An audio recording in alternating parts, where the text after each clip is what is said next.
One of my favorite researchers, her name is Angela Duckworth. She writes about grit.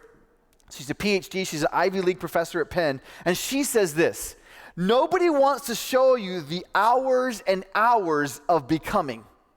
They'd rather show you the highlight of what they've become. I was walking my kids through my story, and I just really quickly said, when I was a teenager, I went to jail a few times, and I just kind of went on with the story. We went to church that next day, and my little girl, she was like 6 years old, and she went in telling everybody in the church, my dad went to jail. My dad went to jail. And I'm like, yeah, not this weekend, everybody, not this weekend. It was when I was a teenager, because I wanted my kids to know the adversity that we face. And how did I learn that? How did I know that? Because I fortunately had a dad and a mom who shared their stories. And one of those stories is the story of my uncle, Javier Cavazos. Everybody calls him Bob because Javier is really hard for people to say. And he was born in El Valle, the Valley of Texas. And my parents and my mom's side, they were migrant workers. So he grew up as a migrant worker. And as a migrant worker, all he knew was that at 5 a.m. he was going to be out in the fields working until his dad said he could go to school.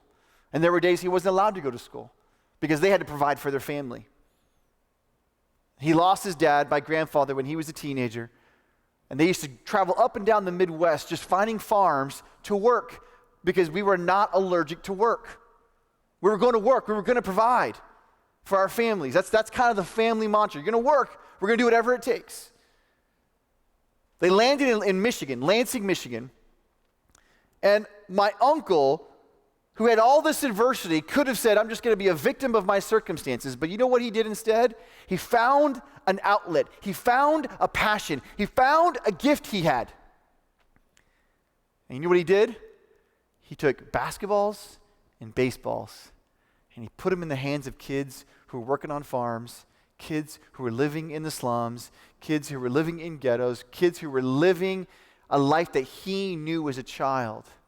And he was getting them on basketball courts, getting them on baseball diamonds. And then it grew where he was getting kids from the suburbs. And then it grew where he was getting boys and he was helping girls. And now he has this organization called CAYSA, C-A-Y-S-A. And all he does for his entire life is help these young people get off the streets, learn the game that he loved. And now hundreds of those kids went on to college, got their educations. Because he wanted somebody to believe in him, so he turned around and he believed in the city, and he believed in the next generation. And I got the honor of playing for my uncle. It wasn't fun. He was awful. He was mean. He was opinionated. He was loud. He would cuss us out. Because when we were younger, that was okay. But we won. And he would take misfits and he would grow us into men. And he would shape us. Even though nobody did that for him. Even though he lost his father. Even though he was a marginalized people group in our country. He was one of those people. He was one of the other. He eventually grew in to impacting an entire city of white kids and black kids and brown kids and Asian kids and girls and boys. And how did he do that? Because he was resilient, because he didn't let the circumstance dictate who he was. So much that a few years ago I was super proud when John Smoltz went in the Hall of Fame, baseball player, pitcher for the Atlanta Braves. He mentioned his whole family, and then he mentioned 3 people who impacted his life, and my uncle was number 2. Hall of Fame speech, and he mentions my uncle. See, my uncle didn't do what he did to get people in the Hall of Fame, although he has 2 former students in the Hall of Fame, John Smoltz and Irvin Magic Johnson. But you know what he's proud about? He's proud about looking at those kids who don't have a father and saying, you're my son.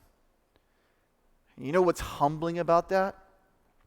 Is that on this Father's Day, I know you're watching, Uncle Bob, my uncle doesn't even have children of his own. But he took on the children of a city. Why? Because you got to grow in the middle of your impatience, in the middle of your anger. And if you fight through it, you can make a difference beyond what you even know for generations to come. You got to grow with adversity.